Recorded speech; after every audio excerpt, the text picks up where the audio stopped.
Didirikannya pos keamanan di perbatasan tiga negeri yang terlibat konflik disampaikan Dandim 1502 Masohi, Letkol CZI Muhammad Yusuf Aksa yang dikonfirmasi via sambungan telepon baru-baru ini.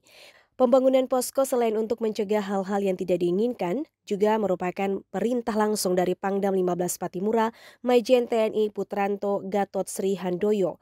Langkah ini menjadi bagian dari upaya memulihkan Kamtipmas serta memberikan rasa aman bagi masyarakat pasca bentrokan.